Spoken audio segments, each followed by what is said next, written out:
What's up, guys? Ncaa 31 here, bringing you PowerHouse Online Dynasty Season 2, Oregon, Notre Dame. You see the rankings.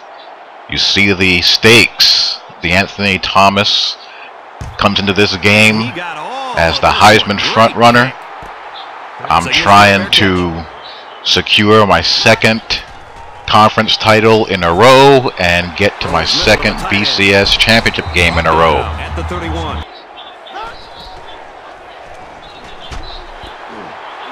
Tough game. He's at midfield. At the 30. Devontae Daniels getting raw early, but I'm getting set this afternoon He drops back. after the 12 o'clock appetizer games. Came and went to watch this Showdown Saturday afternoon of college football.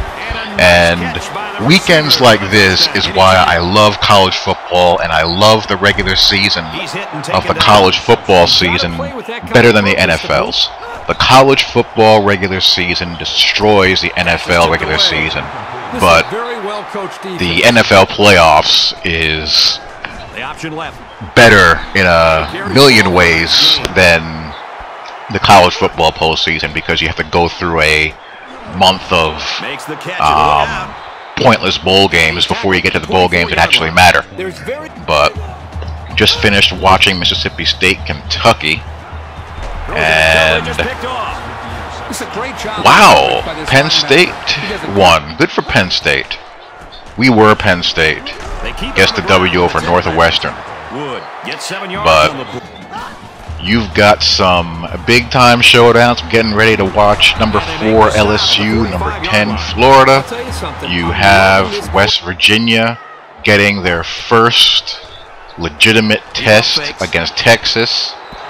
That's going to bring up 4th down. Georgia, South Carolina, Nebraska, Ohio State, number 2 Oregon, number 23 Washington, and of course you know I'm going to talk some Notre Dame Miami. You know that's going to happen, and that's where I'm going to be at 7:30, watching that throwback rivalry. That was a nasty rivalry back in the day. Rivalries now, they don't seem to be as fierce and or as intense as they were, you know, earlier in the 2000s and in the 90s. And, you know, part of that is conference realignment. And my theory also is that social media has kind of changed things. You know, these players, they get recruited together, they go on recruiting trips together, they stay in contact with each other, you know, via Twitter and Facebook and all that good stuff. And, you know, they're friends. Even though one may attend Florida and the other Georgia, you know, these guys are buddies. Where back in the 90s, you didn't really have that close connection that the social media world, you know, gives you. But that's just my little theory as to why rivalries don't quite seem to be as full of, you know, hatred as they used to be. Notre Dame and Miami hated each other. They hated what each other stood for. They hated everything about each other because they were polar opposites. You know, the Canes were the renegade, New Guard dynasty coming up, and Notre Dame represented the, you know, old guard. They represented the tradition. And you just had that clash going on, and you had fights going on in the tunnels, in the stands. Fans hate each other, players hate each other, all that good stuff. But maybe if they add just a little bit more pressure, then they might be able to force them into a rivalries don't seem to have that kind of bitterness anymore. So, getting ready to watch this LSU Florida game, and even though looking at my glorious HD setup, what the distance is, even though LSU, you know, still I think is the second best team in the country, I just have a weird feeling about this game from the LSU perspective. I can see this game being one of those Mad Hatter moments in a bad way. LSU, I think, has been sleepwalking. I think they've been sleepwalking because they've been bored and have an eye towards Alabama. And the Gators, I've been watching the Gators every week. They just keep on getting better and better and better. And I think they're going to knock LSU off. I just have this hunch that LSU's not going to be able to flip the switch. Florida's going to come out with intensity, and they're going to upend LSU. He gets it up, and it's long enough. West Virginia, Texas. Could this be the game that West Virginia's video game offense get exposed? Don't know. I don't really have much of a feel on the Texas Longhorns this year. I haven't watched them. I haven't really followed them. Maybe someone who's out there that's a Longhorns fan or follows the Big 12 a little bit more closely than I do can give me a better feel about Texas. First down, looking to throw. Texas seems to be going back to more of a smash mouth, run first, play action pass, pro style type of attack. From just looking at the stats here, let me look at David Ash's stats. Seems to be playing pretty well. Nice grab on the play. 10 TDs, 1 INT, that's like a level of competition.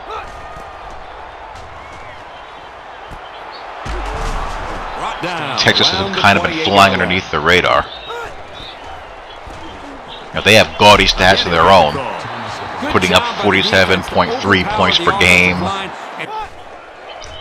But, you know, they've played Oklahoma State, Ole Miss, New Mexico, and Wyoming. So I think this is going to be a litmus test for both teams. Touchdown, Ducks. And I have no idea how to call it.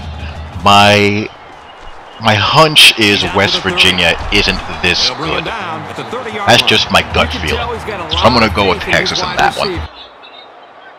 Just for, you know, no other reason than I'm following my gut. And I just think West Virginia, they have to come down to earth, don't they?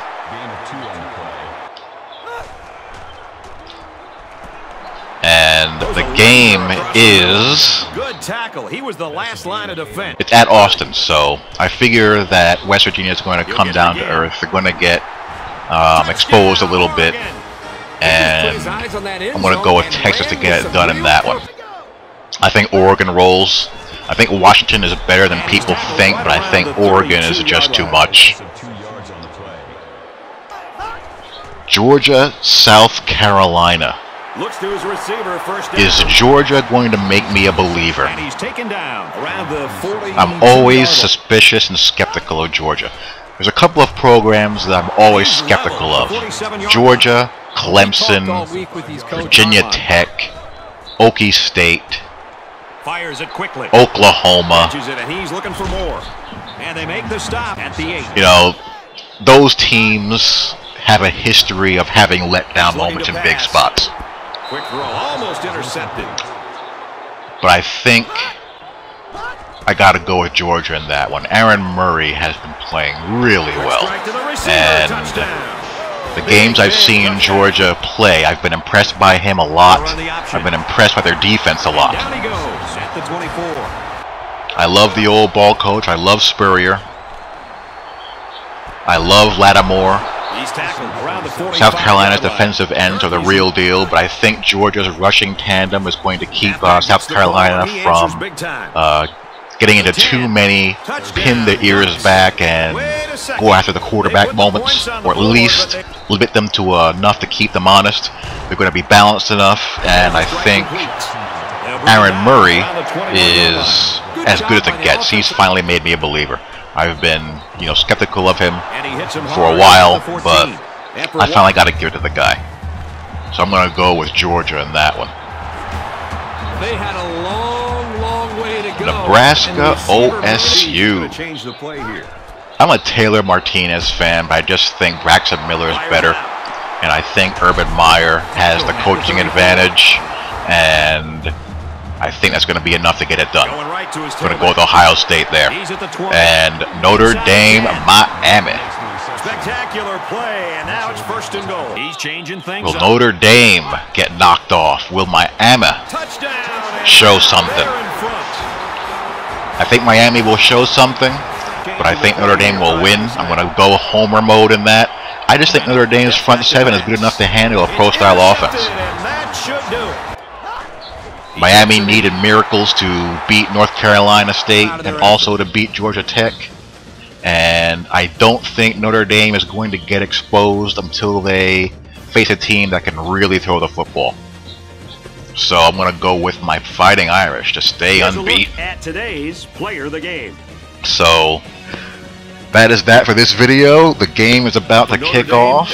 I stay on track to hopefully get to a second consecutive BCS championship game. I got USC coming up to end this season, the regular season.